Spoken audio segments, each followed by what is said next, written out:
اینها روش‌های سنتی گره زدن هستند که از قدیم دست به دست شده. آخریشون تقریباً داره از یادها میره. 1. گره بستن هیزم، از دو طرف کمی بکش تا سفت بشه. 2. گره دسته کردن با نی کاه برای سبزیجات. یه تکه کاه دورش چند دور میپیچی، بعد سرش رو از اینجا رد میکنی و طرف دیگر رو کمی میکشی تا ثابت بشه. 3. گره برای گرفتن چیزهای دوردست. میگن ژوگلیانگ اینو آموزش داده. سر مربوط به وسیله رو بند میکنی داخل حلقه.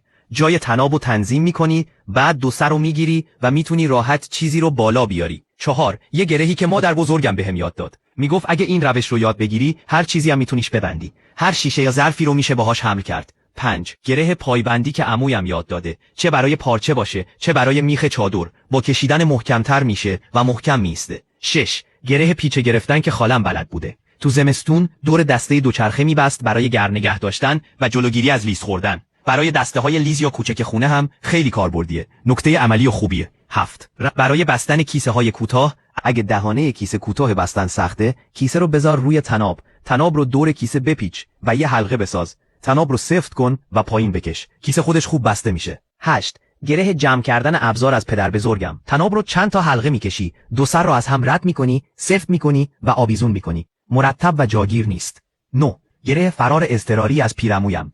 یه بار با این گره از آتش فرار کرده. سر گرد رو محکم میکنن، از حلقه یو شکل رد میکنن